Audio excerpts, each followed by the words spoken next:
안녕하세요. 이승원입니다. 한 발 더 들어가는 뉴스인사 프라임 지금 바로 시작합니다. 월요일 밝혀주시는 두 분이 제 옆에 나와 계십니다.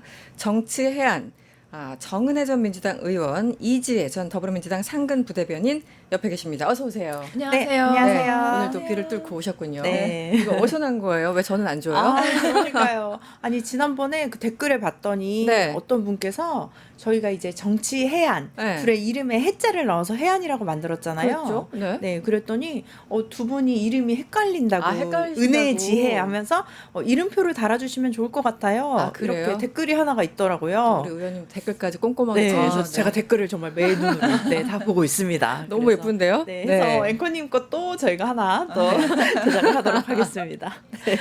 우리 아내 PD가 우리도 그 정도 할 수 있다. 예, 아유, 감사합니다. 막 불끈 갑자기. 이지혜님 그리고 정은혜님 여러분들 이름 잘 보이시죠? 이제는 헷갈리지 않을 겁니다. 네. 오늘도 여러 가지 이슈가 있습니다. 먼저 이거부터 짚어볼까요? 이재명 대통령이 그 세관 마약 수사 무마 의혹 관련해서 당시에 이 의혹을 제기했던 백혜룡 경정을 검경 합동수사팀에 직접 파견하겠다고 밝혔습니다. 어쨌든 당사자가 직접 가서 수사를 하는 이 상황이 돼버렸는데 일단 그동안 수사가 미진했다. 그리고 백혜룡 경정에 그 힘을 실어주는 그런 제스처로 봐야 될까요? 어떻게 보십니까? 아니, 일단 우리가 이 마약 수사 관련해서 세 사람을 주목해서 봐야 됩니다. 세 명. 네. 이종호, 심우정, 한동훈 이 네. 사람인데요. 많이 유명하신 분들이에요. 맞습니다. 네. 일단 이종호부터 얘기해 보자면 용산에서 심각하게 보고 있다. 요 얘기 기억나십니까? 네네. 이러면서 이제 백혜룡 경정이 기자회견 취소하라고 하기 전에 백혜룡 경정에게 관세청 관련해서 대목을 보도자료에서 빼라라고 지시한 사람이 바로 그때 당시에 서울경찰청 생활안전부장 조병로 경무관이었습니다. 네네. 그런데 이 조병로 경무관을 네. 이종호가 이 승진 청탁을 해줄 만큼 끈끈한 사이다라는 게 녹취 파일에서 드러났거든요. 네. 그러니까 백혜룡 경정은 사실 대통령실 핍박받았다 아니면 뭐 고발 사주 당했다 이런 와중에 지금 이종호는 보도자료에서 삭제해라라고 하는 이 사람을 승진을 시키려고 노력을 한 겁니다. 이게 어떻게 보면 최혜병 사망 사건, 윤석열 경로 요 구조랑 좀 비슷하게 흘러가는 그런 대목이라서 이종호를 주요해서 볼 수가 있고 그리고 김건희와 가까운 것으로 알려진 그 이종호 씨가 그렇죠. 조병로 블랙펄 뒤에 인버스턴트. 있었고, 네, 맞습니다. 네. 그리고 이제 조병로가 결국은 백혜령 경정에게 이거 뭐 해라 보도자료에서 마라. 빼라. 그렇죠. 네. 그리고 두 번째로는 한동훈입니다. 네. 한동훈은 그 백혜령 당시 경정팀이 남부지검 특수부랑 마약 수사를 하면서 40개의 영장을 받아가지고 뭐 조직원들을 검거하고 마약을 압수하고 굉장히 대대적인 성과를 거뒀는데 네. 세관 연루 사실이 언론에 드러나자마자 한동훈과 이원석이 그 남부지검 특수부를 폭파해버렸다. 이렇게 증언을 하지 않았습니까? 네네. 근데 그때 또 생각해보면 한동훈이 마약과의 전쟁을 벌이겠다라고 했던 시점이 22년 10월이고 맞습니다. 요게 발생한 것이 23년이에요. 그러니까 자기는 마약과의 전쟁을 대대적으로 벌이면서 요 관련해서는 입을 닫고 아무 코멘트도 하지 않았던 사람이 바로 완전히 모순된 행동을 그렇죠. 보였었죠. 한동훈. 네. 그리고 마지막으로 심우정인데요. 네. 심우정은 그러니까 이 사건이 23년, 그러니까 말레이시아 조직이 수면 위로 드러난 게 23년인데 네. 그때 당시에 심우정이 인천지검장이어서 이 사건을 덮었다라고 하면서 그때 잘 덮은 선물로 검찰총장 자리를 줬다. 이런 말들을 그때 당시에 하지 네, 않았습니까? 그런 설들이 있었습니다. 네, 그래서 이 하나같이 향하는 곳이 바로 윤석열, 김건희 일가기 때문에 네. 이 부분을 정말 발본색원해라라는 대통령의 지시가 있었던 것이 아닌가. 네. 어떻게 보세요?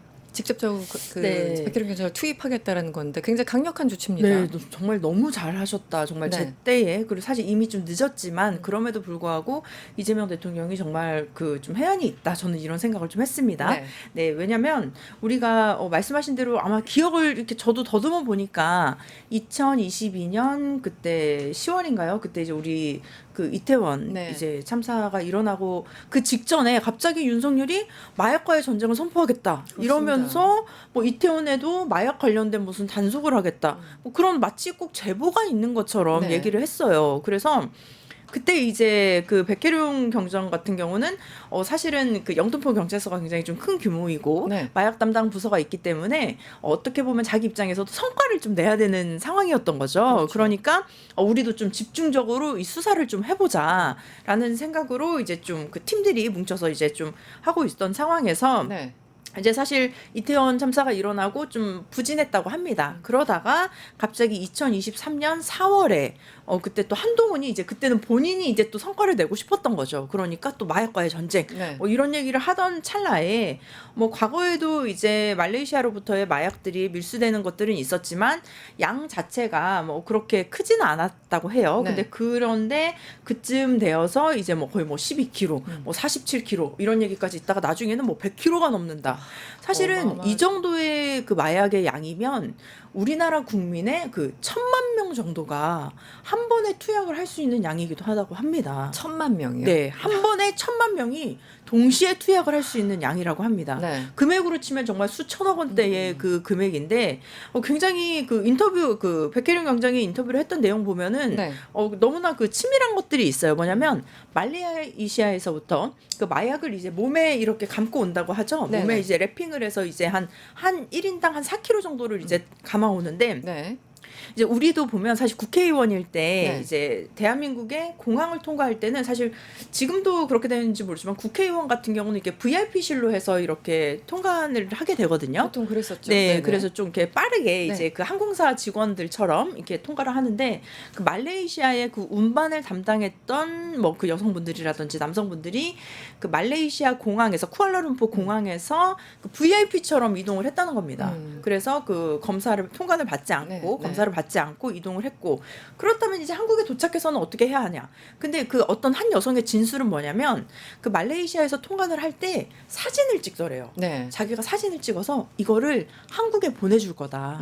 그러면 한국의 세관 직원이 너희의 모습을 알아보고. 알아볼 테니 너희들이 그냥 통과할 수 있다라고 얘기를 했다고 합니다. 네. 그의 진술에 의하면 네. 한국에 도착했는데 실수로 그 짐을 짐도 이제 그냥 어떻게 보면 검사하는 데 넣었대요. 그래서 그 여자분이 막 떨려가지고 네. 이거 들키는 거 아니야? 이렇게 검사를 했는데 갑자기 그 세관 직원이 딱 보더니 씩 웃으면서 가라고 하더라는 거예요. 그냥 무사 통과. 네, 그래서 아마도 이런 것들은 그리고 그 세관 직원의 얼굴을 그 말레이시아 여성이 분명히 기억을 했고 CCTV 영상을 보면서 누구냐라고 네. 했을 때 누구 해서 분명히 그 사람을 지목을 했다고 합니다. 네네. 이런 측면에서 봤을 때는 저는 정확하게 대한민국 내에서도 어떤 그런 유착이 있지 않았을까라는 생각이 들고 가장 더 중요한 것은 네. 이 유착이 그냥 단순히 돈을 벌기 위해서 뭐 마약의 은밀한 거래다, 뭐 정경 유착이다 이 정도의 수준이 아니라 이 돈을 도대체 어디에 사용을 하려고 했냐라는 거죠. 네, 우리가 바로 그 부분을 네.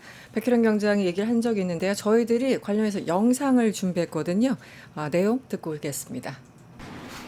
대통령 내외가 마약 수입을 했다, 마약 독점 사업을 했다.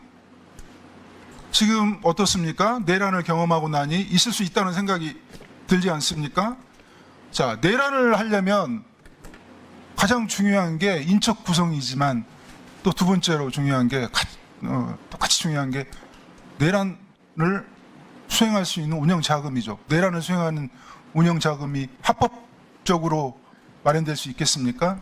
저는 이 마약 게이트에서 내란의 운영 준비 자금으로 이 마약 독점 사업을 했다고 확신하고 있는 사람이고요. 게다가 나아가서 만약에 국민의힘에서 4.10 총선에서 어느 정도 의석수만 확보했다면 이 마약으로도 1차 계엄이 가능했을 거라고 저는 그렇게 판단하고 있습니다. 사실은 이게 뭐 주가 조작이나 이런 것처럼 어려운 사건이 아니에요. 설명만 들으면 굉장히 딱 떨어지는 사건이고 쉬운 사건인데 이게 딱 사람들한테 너무 뇌리에 이렇게 딱 박히지 않는 이유는 이제 많은 분들이 지금 이게 얼마나 큰 사건인지 이제는 좀 체감을 하고 계시는데 처음에 터졌을 때 지금 백혜룡 경제 얘기 들을 때 너무 충격적인 내용이어서 믿을 수가 없는 그렇죠. 수용성이 굉장히 떨어지는 맞습니다. 내용들인 거예요. 그냥 어마어마한 양의 그 마약이 들어온 것도 황당하고 세관 직원들이 혹시 조력이 있었던 게 아니냐 거기까지도 놀라운데 대통령실과 연관됐던 이거는 영화도 이렇게 만들면 되게 이상한 거잖아요.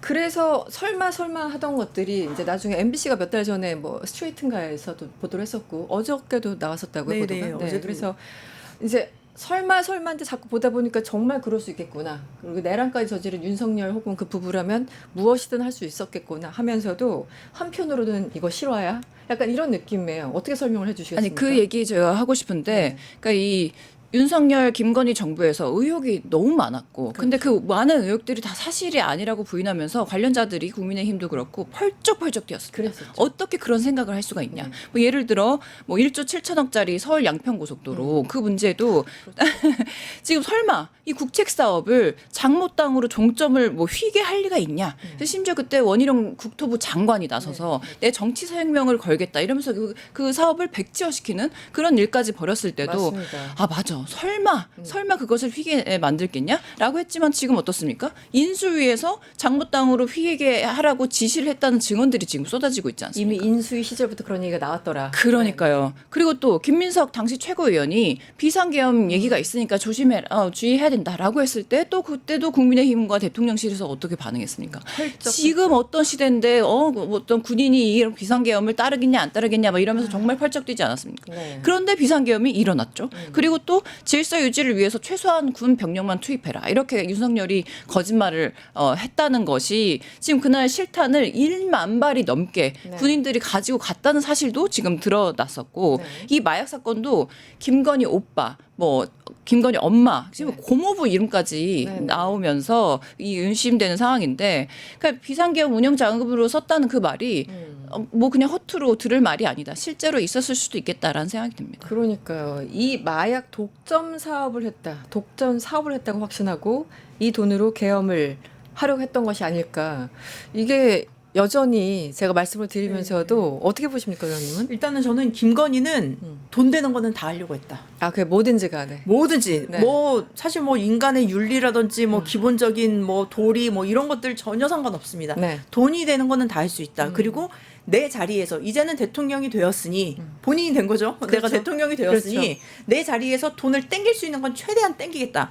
사실은 지금 이런 패턴들을 보면 결국에는 과거에 이제 뭐 남미의 독재 국가나 뭐 동남아시아의 독재 국가들에서 이루어질 수 있었던 범죄 패턴입니다. 그렇죠. 사실은 마약을 통해서 개인의 재산을 축적하고 그다음에 뭐 구두 모으고 신발 모으고 이런 네. 거 뭐 영부인들이 했던 일들 아닙니까? 네. 뭐 독재 국가에서 그렇죠. 그런 일들의 지금 패턴인 건데, 그렇다고 한다면 사실 마약 같은 경우도 돈이 되기 때문에 했다라고 저는 보여지고요. 네. 대한민국이 굉장히 마약으로서는 청정국으로 평가를 받았습니다. 그랬었죠, 오랫동안. 네, 저희 나라가 우리나라가 1970년대까지만 해도 우리나라가 이제 지리적으로 문화적으로 접근성이 마약이 좀 낮고요. 네. 그리고 내수 시장도 되게 작다고 평가가 됐고요. 실제로 90년대 말까지는 유엔 마약 통제국 보고서에 한국은 낮은 수준의 약물 남용 국가라고 그렇죠. 평가가 됐고요. 네네. 사실은 마약도 마약이지만 뭐 필로폰이나 이런 마약도 있지만요. 요즘은 그 약물에 의한 진통제 처방이라든지 프로포폴 같은 것도 있지 네. 않습니까? 근데 그런 것들도 상대적으로 다른 선진국에 비해서는 경제 수준에 비해서는 낮은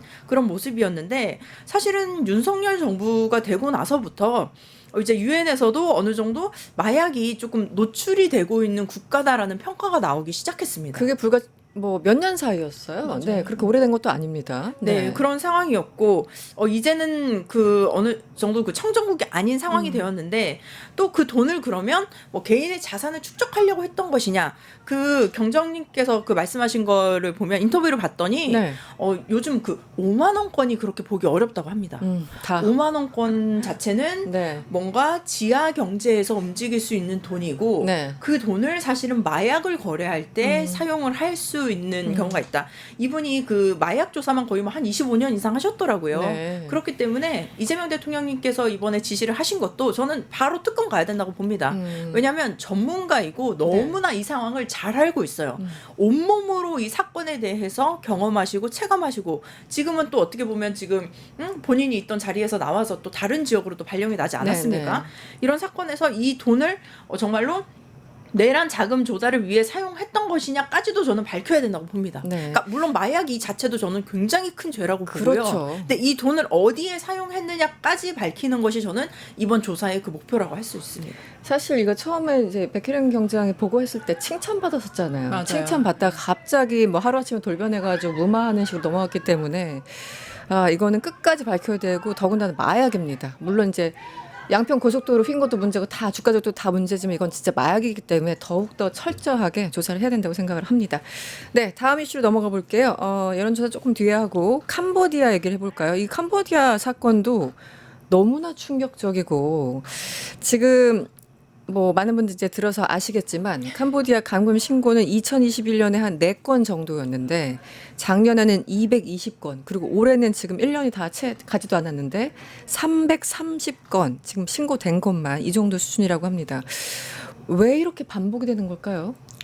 아니 반복이 됐다는 것도 중요하지만 네. 이 지난 윤석열 정권에서 내버려뒀다라고 저는 생각하는데 방치했다. 그렇죠. 캄보디아가 어딥니까 또 이게 통일교가 그 왕 사업. 그렇죠 왕자가 새겨진 그런 돈다발을 김건희 뭐 통해서 이렇게 전내주고 네. 김건희가 뭐 목걸이 뭐 이런 거 해서 로비가 정황이 되는 그런 상황이지 않습니까? 그런데 그런 상황에서 캄보디아에 눈먼 돈이 엄청 많이 들어갔습니다.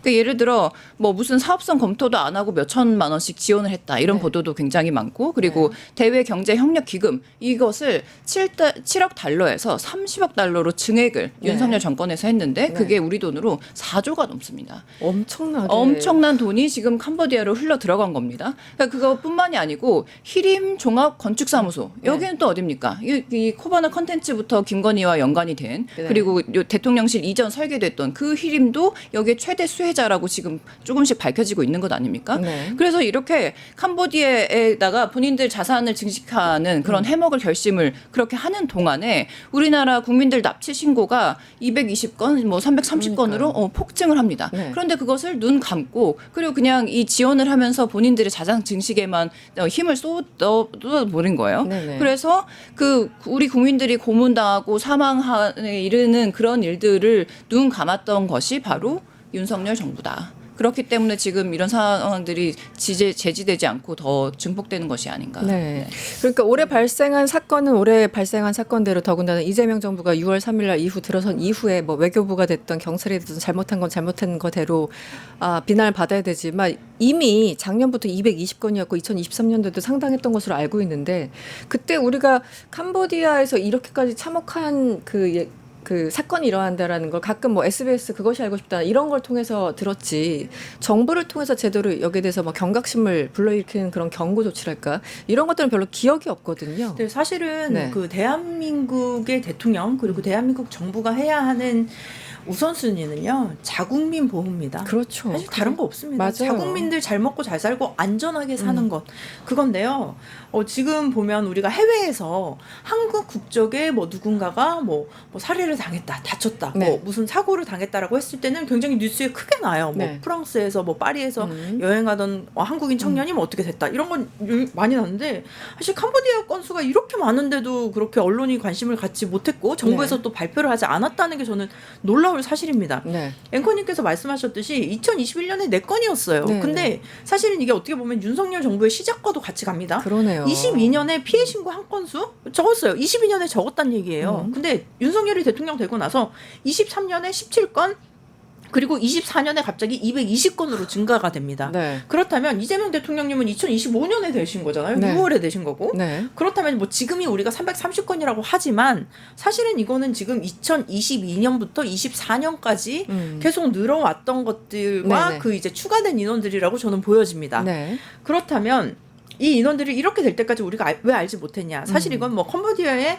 굉장히 얘기하면 길지만 정치 경제 상황과 네. 그리고 이제 코로나라는 그게 이제 엮여 있다고 보여집니다. 그렇죠. 코로나로 인해서 뭐 이제 수출 수입도 안 되고 어떻게 다르게 뭐 솔직히 뭐 사기치고 마약 팔고 뭐 돈을 벌 방법이 없으니 네. 그때 생각했던 게 이제 온라인을 통한 범죄인 거죠. 보이스피싱 네. 그리고 로맨스 스캠 같은 거죠. 네네. 그래서 근데 그런 온라인으로 하기 위해선 사실 이게 우리나라만의 문제는 아니고요. 전 세계적으로 예, 조금 그래서 퍼져 미국 있었죠. 같은 경우도 어떤 특정한 뭐 콩고인가요? 그 지역에 있는 사람들이 영어를 굉장히 미국말처럼 잘하기 때문에 우리나라의 어떤 뭐 특정한 인종이 뭐 이렇게 뭐 보이스피싱을 하는 것처럼 그런 게 이제 미국도 좀 있다고 합니다. 근데 이제 이게 코로나 때 생긴 거죠. 이제 이동이 자유롭지 못하니 네. 이제 온라인을 통한 범죄를 하게 된 건데 이 부분에서 이제 청년들이 네. 이 부분에 그 청년들도 대한민국 청년들도 이제 요즘 취업이 어렵고 네, 그러다 보니 그 절박함을 이용한 거죠. 그렇습니다. 저도 네. 요새 문자가 계속 와요. 하면은 뭐 한 달 월 수익 뭐 1,000만 원 보장, 이런 뭐 것들. 일주일 네. 몇 시간만 일하시면 됩니다. 이러면 사실 저도 뭐 나이가 들고 이래서 그냥 에휴, 스팸이구나 하지만 만약에 젊은 친구들이고 어린 친구들이고 절박한 상황이면 네, 혹할 그래, 수 있어요. 이거 내가 네. 그리고 일을 안 하고 그냥 준다는 것도 아니고 일을 하라고 하면서 준다고 한다면 그래 내가 노동의 대가로 받을 수 있는 돈이겠구나 라고 합법적인 거구나 했는데 갔을 때는 사실 두 가지입니다. 첫 번째는 스스로가 이게 어떻게 보면 자발적으로 간 거죠. 네네. 근데 이게 범죄라는 것을 알고 네. 여기서 이제 도망을 가려는 분들도 계시지만 도망치지 못하는 경우가 생기고요. 네. 두 번째는 스스로가 이게 범죄라는 걸 알면서 네네. 내가 다시 한국에 돌아가도 이게 뭐 범죄로 처벌받는 거 아니야? 네네. 이러면서 또 그 신고를 못 하시는 분들도 그렇죠. 계신다고 네, 합니다. 두 가지가 있어요. 네네. 네. 그러니까 처음에 아예 모르고 가신 분도 있겠지만 알고 가신 분들도 계실 테고 그거는 굉장히 네. 좀 예민한 거라서 그런데 지금 생각해 보니까 그러네요. 2020년, 2021년까지 코로나가 굉장히 심했었고 우리 좀 풀린 게 2022년 말부터 이제 조금 풀려서 여행도 다니고 그랬던 거잖아요. 그리고 그 다음해부터 저런 거 이제 건수들이 그러니까 그 전에는 인터넷상으로만 그냥 유선상으로만 하다가 이제 실제 사람들 이동이 쉬워지니까 실제 캄보디아를 가고 뭐 태국으로 가고 이러면서 오히려 그 확장되는 사업이 그런데 지금 우리 그 검경 좀 그동안 이제 누적된 거긴 하지만 우리 정부의 혹은 외교부의 대응이 조금 불진한 건 아니었나 부족한 건 아니었나 이런 얘기들이 있는데 그래서 박찬대 의원의 도움을 구해야 되는 상황까지 갔던 것 같고요. 전반적인 상황을 좀 어떻게 보세요? 그러니까 이제 국회의원실에는 굉장히 많은 민원들이 그렇죠. 옵니다. 그게 이게 비서관, 보좌관, 의원 뭐 여러 사람을 통해서도 오고 전화도 오고 문자도 오고 뭐 이메일을 통해서도 오는 그런 상황인데 그러니까 이제 피해자 가족들이 뭐 스스로는 풀 수 없는 그런 국가 간 범죄 사건에 대해서 지금 국회에 잘 호소를 해 주셨고 네. 이게 그 피해자 가족들이 박찬대 의원 지지자들이라고 하시더라고요. 그래서 그쪽에 전화를 한 거였군요. 네네 맞아요. 네. 근데 이제 의원실에서도 이 중요한 내용을 빠지지 않고 잘 캐치를 했었고 그리고 박찬대 의원께서도 면밀히 잘 살펴봤기 때문에 이런 네. 일들이 공조를 통해서 잘 우리가 해결이. 드러날 수 있었다. 네. 그러니까 이제 지금 정부 일선에서 놓치고 있는 그런 부분들이 국회의원의 어떤 적절한 개입을 통해서 우리가 국회의원이 개입을 했을 때 필요한 효능감을 느끼게 해준 그런 중요한 사건이라고 생각하고 그렇죠. 그리고 또 이재명 대통령도 지금 총력 대응을 지시하면서 이 문제를 이제 국가 간으로 잘 풀게 되지 않았습니까? 그래서 이 사실 입법부, 사법부, 행정부가 아까 말씀하신 것처럼 국민의 생명, 안전 보호하는 것이 최우선입니다. 네, 네. 그러니까 지금에서야 윤석열 정부가 캄보디아의 이권 사업으로 고민했던 그래서 내버려뒀던 네. 그런 사건들이 이제서야 네. 좀 공조를 통해서 좀 국민의 안전과 생명을 우선시하는 그런 일들로 지금 표출이 된 것이 아닌가. 네. 그런데 국민의힘은 이번 사건 두고 뭐 예상했겠지만 이재명 정부의 외교 실패다. 그리고 무엇보다 캄보디아 지금 한국 대사가 3개월째 공석인데 이거 문제 아니냐 이렇게 공세를 펼치고 있습니다. 이 부분은 어떻게 보십니까? 네, 그래서 지금 대사가 공석이었다는 것. 네. 근데 제가 그 1년 전에 뉴스를 다시 돌려봤습니다. 근데 네. 1년 전에 무슨 일이 있었냐면 저도 이거는 뭐 팩트 체크를 해야겠지만 뉴스에서도 나왔던 게 그 캄보디아 청년이 이제 대사관에 전화를 했다는 거죠. 네, 네. 뭐 많이들 아시는 네. 내용이지만 전화를 했더니 캄보디아 경찰에 대사관에서 캄보디아 경찰에 신고하십시오라고 했다고 합니다. 직접 신고하라고 네, 했다고. 근데 캄보디아 말을 몰라요. 그랬더니 구글 번역기로 하시면 됩니다. 이렇게 근데 진짜예요? 예, 그래서 뭐 그 얘기를 했고 그다음에 두 번째는 뭐 도망쳐서 대사관에 갔더니 뭐 지금 근무 시간이 아니니까 근무 시간이 되면 들어오십시오 해서 숨어 있었다는데 저는 이거는 좀 팩트 체크를 해봐야 될 것 같은데요. 네. 근데 이거는 사실 작년에 있었던 일입니다. 1년 전에 있었던 그렇죠. 일이고 그렇다면 그땐 윤석열 정부에서 있었던 일이라고 저는 그건 다시 한번 말씀을 드리고 네네. 싶고요. 그리고 이게 외교적으로 자꾸 공세를 펼치는데 저는 그렇습니다. 대한민국 국회의원 맞습니까? 대한민국 국회의원이면요. 이거는 뭐 국민의힘 민주당 뭐 상관없습니다. 일단 캄보디아에 있는 네. 우리 청년들 한 명이라도 더 구하려고 지금 이 시간에 박찬대 의원처럼 뛰어야 되는 거 아닙니까? 솔직히 말씀드릴게요. 본인 지지도 인기 상승하기 위해서라도요. 네. 지금 캄보디아의 청년들 어떻게든 수소문해서 혹시 그런 부모님들 계시면 우리 의원실로 연락 주십시오. 네. 제가 해결하겠습니다. 네. 이거 먼저 해야 되는 거 아닙니까? 네, 이 네. 시간에? 네. 근데 이 시간에 무슨 뭐 대사를 뭐 임명을 늦게 했다느니 뭐 외교적으로 이런 거 왜 따지고 있습니까? 이거 언론에 한 줄 나오려고 하는 거 아니에요? 그렇다면 가서 청년들 구해 오십시오. 네. 언론에서 박수치고 그 부분으로 인정할 겁니다. 저는 이건 정말 대한민국 국민으로서 무엇이 옳은지 외교 관계에 있어서 대한민국 청년을 어떻게 생각하는지 저는 그 철학을 정말 명명백백히 보여주는 그런 사건이라고 봅니다. 그러니까 여야 협의체를 만들던 뭐 지금 뭐 관세 가지고 여야가 뭐 협의체를 만들려고 하는데 당장 이 국민의 생명이 위협받는 이 상황에서는 본인들이 캄보디아 직접 가던가 협의체 구성을 요구하던가 그런 목소리는 안 들리고 정당에 일단 당장 TF 만들어야죠. 네, TF 그렇죠. 만들고 네. 뭐 신고센터 만들고 그런 것부터 해야 되는 거 아닙니까? 아니 근데 근본적으로 조금만 제가하자면 아니 본인들이 이렇게 이걸 내버려 둔 문제이지 않습니까? 그리고 본인들이 내란을 일으키지 않았습니까? 그래서 지금 빠르게 대선이 치러지고 인수 없이 지금 이 정부가 네. 들어섰는데 근데 지금 와가지고 뭐 누가 공석이네 마네 이렇게 정치 공세를 하고 있다는 그 정신 세계가 궁금하다. 네. 덧붙여봅니다. 아마 윤석열 정부 초기에도 공석으로 몇 달간 비어 있었던 자리 참 많을 겁니다. 그럼요. 다시 한번 좀 네. 돌아보면. 그런데 지금 뭐 누구 탓할 건 아니고 어쨌든 이재명 대통령도 긴급하게 지시를 한 상황이니까. 그런데 또 조금 다른 얘기긴 합니다만 요즘 국민의힘이 중국을 아예 키워드로 삼은 것 같아요. 저희 집 근처에도 갑자기 뭐 중국 공산당 선거 아웃 이런 정체모를 그 올림 그 펼침막 같은 게 있던데 이 지금 중국인 무비자 입국 이것도 윤석열 정부에서 결정한 거고 최상목 그때 총리 대행이었습니까? 아 대통령 대행이 사인한 거 아니었습니까? 이 지금 국민의힘에서는 무엇을 얘기하고 있는 거예요? 아니 이제 핵심이 뭐예요? 정말 큰 문제라고 생각하는 건 그러니까 네. 단적인 예로 그러니까 그 가수 아이유 씨가 그때 윤석열 탄핵 집회 때 선결제를 해서 이 많은 그 탄핵 집회 때 추우면서 네, 우리가 네. 집회를 지지했던 그런 사람들에게 선결제를 했다는 이유만으로 네. 표적을 삼아서 공산당 아이유가 공산당 간첩이다. 이렇게 악플을 달아서 그 악플러가 지금 징역 10개월 집행유예를 받았습니다. 아 그렇습니까? 10개월? 네. 아. 그러니까 이게 벌써 이 혐오 가짜 뉴스가 사회적 비용이 발생하는 것이고, 네. 그러니까 그런 것들을 정치권이 갈등을 해결하는 것이 아니라 오히려 더 부추기고 편승하고 이런 모습을 지금 보이고 있는데 네. 주진우 의원에 대해서 좀 얘기 길게 해도 됩니까? 네 말씀하세요. 준비해 오신 거 다 하고 하세요. 이 지금 주진우 의원은 뭐라고 하냐면 그때 당시에 뭐 굉장히 뭐 환영할 만한 일이다라고 하면서 이 말을 보탰단 말이에요. 중국인 무비자 입국에 대해서. 그런데 그때 당시에 그렇게 자기가 찬성을 했던 이유는 윤석열 정부가 추진한 크루즈 관광객 그 한정 시범 사업에만 찬성을 한 것이다. 아 그 사업 딱 에만, 거기까지만이었다. 왜냐하면 그때는 400만 원 이상 내는 뭐 적은 숫자의 부유층이어서 그렇다라고 하는 거예요. 근데 사실 제가 이해가 안 되는 게 뭐냐면 부유 중국인은 중국인 아닙니까? 이게 중국인 다 혐오하는 거 아닙니까? 그냥 사람 부자는 다 차별하는 괜찮은 건가? 라는 네. 생각이 들고 심지어 부산일보에 24년 12월 29일 기사 제목이 뭐냐면 중국 단체 관광객 무비자 입국 확대에 부산시와 주진우가 있었다. 아. 이게 제목입니다. 보도가 나왔어요. 그럼요. 네. 그 지금 주진우가 부산 지역구니까. 그래서 이게 크루즈 관광 상륙 허가제 이 시범 사업 논의가 작년 2월부터 시작이 됐는데 네. 그것을 부산시가 정부에 제안하면서 시작됐다. 근데 부산시장이 누굽니까?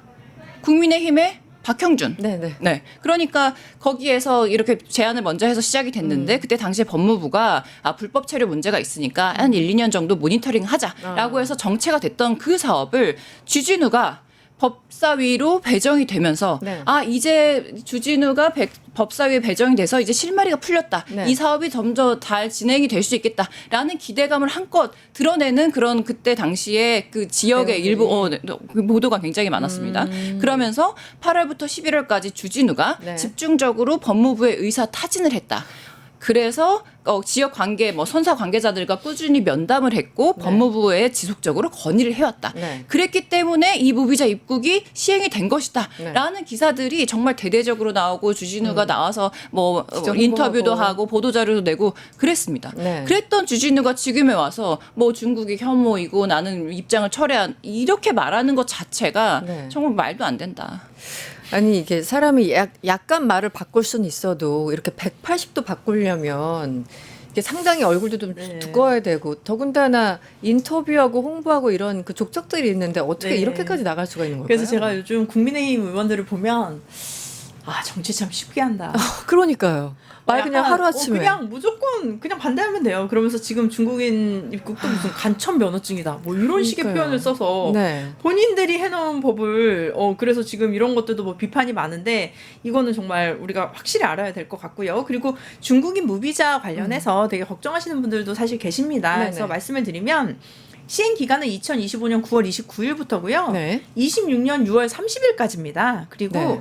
3인 이상 네. 중국인 단체 관광객만 가능합니다. 그러니까 개인은 안 개인 되는 아니고. 거고요. 예, 체류 기간은 최대 15일입니다. 네. 그래서 뭐 3달, 4달, 뭐 10달 막 이렇게 있을 수 있는 건 아니고요. 근데 이거를 최대 15일까지 있는 중국인을 무슨 뭐 보험, 뭐 부동산을 구매한다, 뭐 한다, 뭐 의료 계속 쇼핑한다. 의료 쇼핑한다, 뭐 이런 얘기를 계속 하고 있는데 실제로 대한민국 정부에서 이거 한번 계산을 안 해봤겠습니까? 네, 네. 관광 소비 지금 우리가 지금 추정되는 걸로 봤을 때는요, 이 기간 동안에 4조에서 5조 원 규모의 이건 문화체육관광부에서 추정한 겁니다. 네, 관광 네. 소비가 늘어날 것이고요. 특히 60% 수준까지 떨어졌던 면세 매출 회복이 늘어날 것이고, 네. 뭐 너무 잘 아시겠지만 식당, 숙박, 교통, 자영업 다 성장할 것이고요. 일자리도 한 2만 명에서 3만 명까지 신규 고용이 늘어날 거라고 합니다.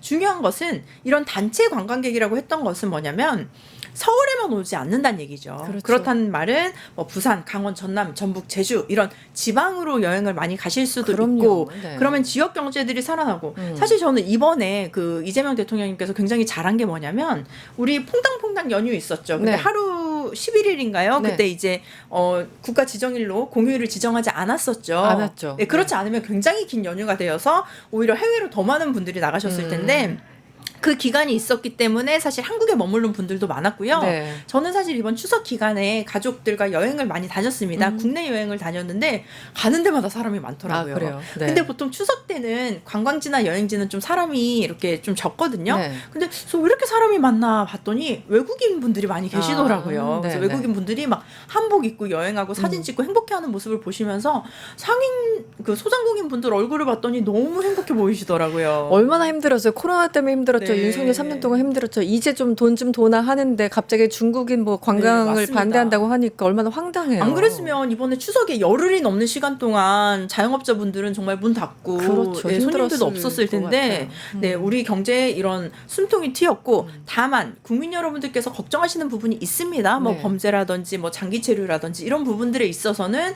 충분히 저는 그 정도의 보안이라든지 네. 그런 것들은 대한민국 경찰이나 또 네. 정부에서 해결을 할 수 있는 문제다. 그리고 마지막으로 또 우리가 얘기 많이 하죠. 뭐 보험 뭐 이야기도 하지만 네. 실제로 우리가 중국인들 대상으로는 보험이 흑자죠. 흑자죠. 네, 55억 흑자라고 했죠. 네. 그렇다면 앞으로도 우리가 의료 부분, 특히 뭐 성형이라든지 피부 미용 이런 분야에서는 사실 보험료가 적용이 안 되는 부분들도 많거든요. 네, 네. 그래서 그런 부분에서의 관광 산업 이런 분들도 저는 좀 육성을 해야 되지 않을까 싶습니다. 네.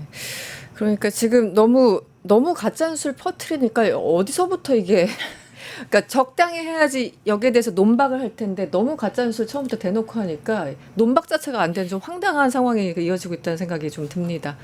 네. 저희 빨리 끝내야 되나 봅니다. 네. 정치해야 할 시간이었고요. 정은혜 전 민주당 의원 그리고 이지혜 전 더불어민주당 상근 부대변인과 함께했습니다. 오늘 고맙습니다. 감사합니다. 유튜브 구독하고 실시간 채팅과 댓글을 남기시면 매일매일 7천 TTCO를 드립니다. 참여 방법은 통통물 어플을 다운로드하고 회원가입과 로그인을 해주세요. 마이페이지에서 나의 회원 고유 번호를 복사해주세요. 유튜브 구독 후 실시간 채팅이나 댓글창에 고유 번호를 한 번만 입력하면 준비 끝! 지금 유튜브 채팅과 댓글 쓰기 참여하고 실천 TTCO 받아가세요.